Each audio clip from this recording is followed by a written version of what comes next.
Ahora, un espacio para pequeñas y medianas empresas. Carlos Ferrari, titular de APYME Bahía Blanca, te cuenta toda la actualidad de dicho sector.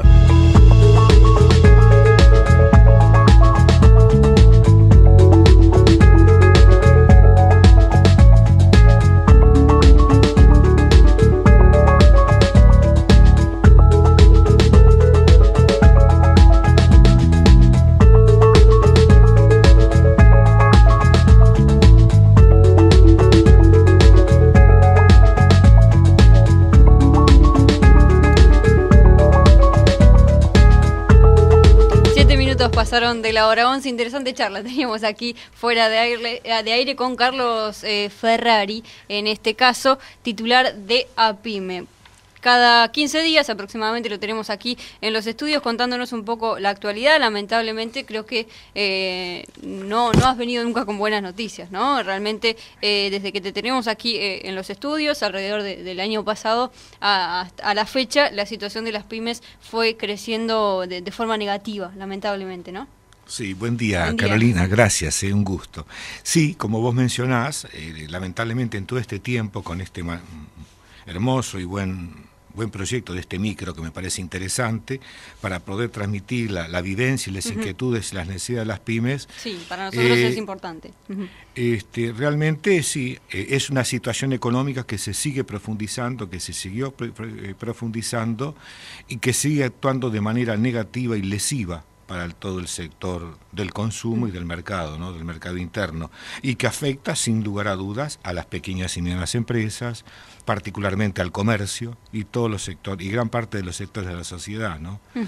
Digo, producto de esto, por ejemplo, ayer estuve haciendo una nota por otro medio y realmente cada día que uno se levanta no está al tanto realmente de todo lo que sigue sucediendo. ¿Por qué digo esto? Porque se anunciaba para el mes de octubre, que comienza hoy, sí. 1 de octubre, el aumento de los combustibles. Sí, sí. Y ayer, día 30 de septiembre, a las 0 horas, hubo un incremento descomunal, nuevamente los combustibles, de un 10,5%. No aguantaron, ¿no? No llevaron a octubre. Del 28 de agosto, ayer 30 de septiembre, estamos hablando en 30 días, los combustibles aumentaron un 16,5%. Es una cifra descomunal y anuncian las prestadoras, la Federación de las cámaras que nuclea a las estaciones de servicio, a los proveedores, que todavía están retrasados en un 28-29%. Increíble, ¿no? Bueno, con el gas lo mismo, el gas, las empresas distribuidoras y productoras de gas, que hoy también aumenta un 35%, dicen, o llegaron a decir que estaban retrasadas en un 200%. Claro, lógicamente, todo esto está dolarizado. La economía, los combustibles, los insumos, salvo los salarios, las jubilaciones y los ingresos de la población y consecuentemente de las pymes y del comercio, que es especificado. Entonces, hay una relación totalmente asimétrica y desigual, imposible de sostener y de poder avanzar y desarrollarse. Inviable totalmente. El dólar se devaluó más del 100%, ¿sí? La jubilación decreció un 100%, la jubilación mínima hoy es de $200 y el salario mínimo es de $250, $260, ¿sí? Y viene en caída porque las perspectivas que hay con el presupuesto que se pretende aprobar de una reducción de 500.000 millones de pesos para el año que viene, esto va a significar una fuerte recesión y caída en el mercado y en el consumo y en consecuencia mayor desempleo, mayor desocupación y mayor cierre de pymes y de la actividad comercial local, me refiero a actividad nacional, ¿no? Y de la industria.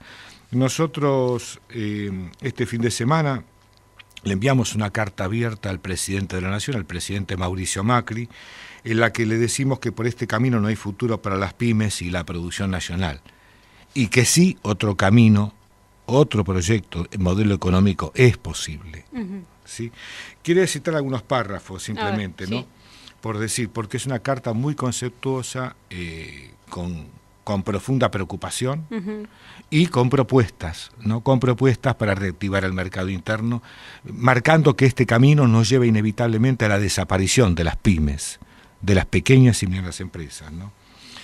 Cuando comenzaron a hacerse sentir algunos párrafos las consecuencias negativas de la desregulación cambiaria y financiera, la apertura comercial irrestricta y la caída de la demanda del mercado interno, desde la entidad comenzamos a pedir se declarara la emergencia PYME. Y esto recuerdo que lo hicimos en todo orden, nacional, provincial y acá también en lo local en Bahía Blanca, cosa que no hemos tenido respuesta. No. En ninguno de los lugares, ¿no? No, sin respuesta. No somos hasta ahora escuchados. No solo no se nos escuchó, dice el documento, la carta abierta, se avanzó redoblando la apuesta hacia un modelo económico basado sobre el endeudamiento externo para cubrir el enorme déficit en dólares que estas políticas trajeron aparejado. Hoy, ante el peligro de insolvencia al que llevó el desproporcionado crecimiento de la deuda, se pide a los sectores más castigados realizar mayores sacrificios, tal como lo demandan las consabidas recetas de ajuste del Fondo Monetario Internacional.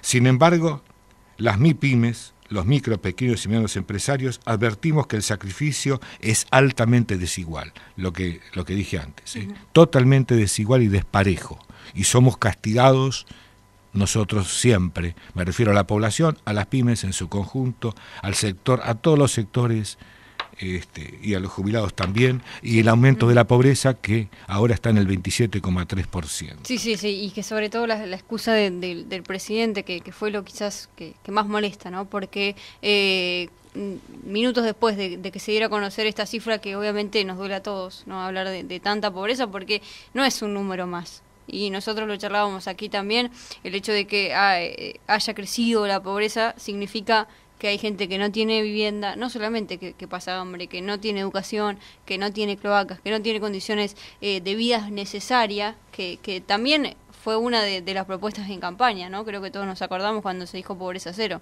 que más allá de todo es una utopía, pareciera, para nuestro país. Se dijo pobreza cero, se dijo que la inflación iba a ser del 15%, se dijo que con la nueva movilidad jubilatoria, que iban a ser 4 aumentos al año, iba a quedar equilibrado o iba a superar la inflación. La inflación hoy está, como mínimo, cierra en el 45-50%, cuando el gobierno blanquea que va a ser del 42%. El dólar no se sabe cuánto va a terminar valiendo, hoy está en 42 pesos, ¿sí? Y así sucesivamente por el endeudamiento, por el modelo económico, que realmente es totalmente negativo, ¿no? Y quería continuar con algún párrafo que dice: la crisis que perjudica a las pymes y al trabajo nacional beneficia al sector financiero. El sector financiero, recuerdo que es uno de los más beneficiados, junto con los sectores energéticos que manejan el sector privado de la economía, los grandes grupos económicos y el sector agroexportador, y el sector de las mineras también. Intermediación a los especuladores locales y globales, a las grandes empresas formadoras de precios, al complejo agroexportador, las compañías mineras y de energía, que van a crecer sus dividendos con viento a favor. En tanto, las pymes cierran o deberán reconvertirse, que es lo mismo, porque ninguna pequeña empresa se crea, crece y se sostiene con esfuerzo de generaciones para terminar cambiando de rubro, perdiendo capital, achicándose y despidiendo a sus empleados. Así que estas políticas se reflejan hoy en el proyecto del presupuesto nacional que su gobierno y el Fondo Monetario Internacional buscan imponer. Tal como está planteado, es un presupuesto para el sector financiero, no contempla un crecimiento del consumo interno ni el fomento de la economía real. Quita recursos al trabajo y a las políticas de apoyo sectorial. La pobreza no es un hecho aislado. Es resultado del aumento del desempleo, la caída de la actividad en todos los rubros de la economía, la destrucción de la industria, el comercio, los servicios y las economías regionales. La falta de toda posibilidad de financiamiento, las altísimas tasas de interés, el alza de insumos y tarifas dolarizadas, la inequidad tributaria, la alta inflación con una perspectiva de devaluación creciente que condena al consumo masivo y a las pymes a su extinción. Y para cerrar la nota, la carta abierta, le manifestamos al presidente que otro modelo es posible, otro país y otro mundo es posible, no es este el único camino. de sometimiento. Lo que necesitamos no son prebendas, alivios ni discursos salvadores, sino un proyecto económico, productivo y social que nos incluya y un gobierno que no nos deje librados a la peor tormenta. Por tanto se habla de las tormentas. Sí, lo meteorológico, ¿no? La de un país que renuncia a sus decisiones soberanas, a su propio desarrollo y a una vida digna para todos sus habitantes. Bueno, esta es la nota, la carta abierta es más extensa, pero bueno, Bien, quería ¿le va a llegar hoy? puntualizar. ¿O ya la enviaron el fin de semana? No, posiblemente ya la reciba el día de la fecha. Y bueno, por eso comentábamos recién, ¿no?, que el sector nuestro, perdón, es un sector muy afectado. Llevamos 8.000 cierres de pymes, 8.000 comercios. En lo que va de este año, 60.000 despidos, de los cuales 50.000 son del sector privado, el resto del sector público, y una transferencia de recursos que se quita del consumo del mercado interno, defendiendo estos grandes grupos económicos que seca la plaza, como está previsto. Cuando digo seca la plaza, digo quita todo tipo de recursos, imposibilita a las pymes, hay una fuerte presión fiscal, pymes que están endeudadas, bloqueadas por la FIP, 250.000, la tasa de crédito que el Banco Central, fijó un piso del 65%, un piso mínimo. Digo, hoy cualquier descubierto crédito, estamos hablando del 80-100%, y la refinanciación en tarjetas de crédito, que hay una alta mora, y están bloqueadas, muchísimas, por falta de pago, por la imposibilidad, por la pérdida de trabajo, porque compraron en cuotas, porque no pueden terminar de cumplir. En cuotas, fue lo que más se compró. Comida y medicamentos. Sí. Y medicamentos. Bueno, para refinanciar las tarjetas de crédito supera ampliamente el 100%. Ahora, a todo esto pongo otro ejemplo, otra cara. Existen en la Argentina grandes grupos de cadenas de comercio minorista, que son los hipermercados, en su mayoría de capital extranjero, estadounidenses, franceses, ¿sí? Bueno, estas compañías en sus principales cadenas de venta, centros de venta, por ejemplo en Sarandí, la autopista de La Plata, Buenos Aires, que es una sucursal emblemática, piensa cerrarlo. La empresa estadounidense, que es la número 1 de venta minoristas a nivel internacional, y en la Argentina. En Merlo, otra cadena también, y así. ¿Por qué? Por la situación económica. La otra cadena francesa despidió gente, lo mismo. Entonces, yo digo, estas empresas que se posicionan en el mercado, que fueron y avalaron este modelo y este proyecto económico, ¿sí? Estos grandes grupos, que tienen inversiones extranjeras, que el acceso al crédito no tiene nada que ver con nuestro acceso al crédito, porque tienen acceso de posibilidad a tasas internacionales, nada que ver con las pymes. Dice que esto no cierra, que queda para las pymes. Alpargatas, que tiene tres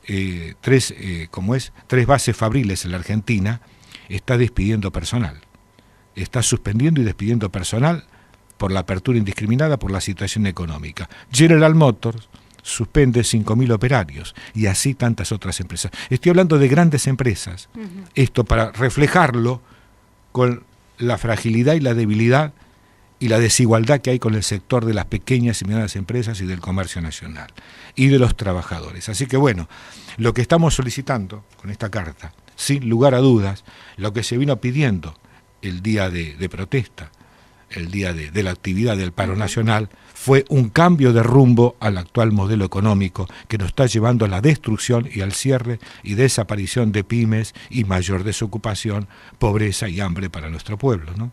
Sí, y sin embargo, desde el otro lado, ¿no?, desde la gestión de Cambiemos, están posicionados en su política económica como la única viable, ¿no? Y están muy seguros de eso. No se ve que quizás más allá de los paros, de los reclamos, de la gente que sale a la calle, escuchen ni tengan respuestas, ¿no? Porque se viene pidiendo de muchos sectores algún tipo de respuesta y sin embargo prefieren seguir en la suya. Sí, claro, como vos bien mencionás, lo preocupante es eso, que el gobierno sigue empecinado, fijando esta política, la cual pretende profundizar mucho más, argumentando que es el único camino posible. Lo único que nos enteramos que todos los días, la noticia que tenemos todos los días, que hay aumentos en todas las tarifas que están dolarizadas. Los peajes Mar del Plata, Capital Federal, que aumentaron también hoy, las prepagas, el gas, el combustible que lo aumentaron antes de fecha, como dije, más del 10%. Sí, sí. Bueno, todo esto repercute en el mercado interno. Y así futuros aumentos, porque acá no para. Se habla que en enero va a haber mayores aumentos y que los combustibles no va a ser el último aumento, que esto mueve toda la cadena de valor. Sí, la cadena de valor. ¿Por qué? Porque está todo dolarizado. En diciembre se dolarizó la economía, este gobierno lo hizo. Nos parece un acto totalmente, realmente, con una irresponsabilidad total, poco soberano, poco atento al desarrollo de un país serio y en serio, porque por este camino que conocemos podemos llegar a terminar siendo un país de factoría, si ese es el modelo. Pero en ese modelo, las pequeñas y medianas empresas, el comercio nacional, los productores agropecuarios, pymes, no cierran, no cuajan, no están incluidos. ¿Sí? Esa es la problemática y esa es la solicitud. Recién, hoy por la mañana, charlábamos con un economista. 3 datos importantes. El primero, mencionó que estamos en recesión. El segundo, que el índice de precios al consumidor del mes de septiembre cerró, ya lo están cerrando por estas fechas, alrededor de 6,5%, un número realmente alto para lo que fue un récord histórico en septiembre. Y el último es el tema de que no va a haber emisión ni dinero en la calle hasta junio, ¿no? Para decirlo, para que todos entendamos, ¿no? Va a haber dinero en la calle hasta junio. ¿Cuál es el análisis de todo esto? Y bueno, la economía sí, lo que va del año venía cediendo un 4 y pico por ciento y en septiembre fue del 9%. Récord, sí. Récord, 9%. O sea, supera todas las cifras que el gobierno nacional viene dando. Hay países que lo tienen anual a esta inflación. Por eso, digo, la deuda que fomentó este gobierno y que tomó de 58.500 millones de dólares, del año 58 ahora, fue el gobierno que más se endeudó en la Argentina. Y es la deuda más grande tomada en poco tiempo en el mundo, con tasa de interés inaccesibles. O sea, creo que estamos en una situación muy complicada. Producto de esto es que el gobierno está enceguecido con esta línea de seguir esta línea económica, que sin lugar a dudas lleva a la destrucción, lleva a la desaparición, lleva a la exclusión y al aumento de la pobreza, argumentando que el día de mañana vamos a estar mejor. ¿Qué significa estar mejor? ¿Qué significa? Que se va a desbordar el vaso una vez que se llene. Esto es una irrealidad total, es un sueño. Nos parece, porque la Argentina tiene potencialidades para desarrollarse y para crecer y para generar bienestar para su población y para el desarrollo de las pymes, que ocupamos el 90% de la actividad productiva y comercial y damos trabajo al 80% de mano de obra. Esto, digo, es un tema muy relevante. Pero bueno, evidentemente no se está tomando en cuenta y es lo que pretendemos llamar la atención para el cambio de rumbo necesario en el país, ¿no? Bien, ojalá que así sea y que tengan algún tipo de respuesta, por lo menos eso, ¿no? Que los escuchen y que se puedan sentar a dialogar, ¿no? Porque es como que de un lado siempre se están pidiendo distintas ayudas, se está tratando de mostrar el panorama, se está proponiendo otras ideas, ¿no? Sobre todo también mencionar que no es que solamente se quedan en la queja, sino que llevan distintas maneras de solucionar el problema, pero del otro lado es como que hay un silencio y eso es muy difícil, ¿no? Hay una sola postura. Gracias, Carlos. Gracias, buenos días, Carolina. Hasta dentro de 15 días. Esperemos con mejores noticias. Nos vamos a la tanda y ya volvemos.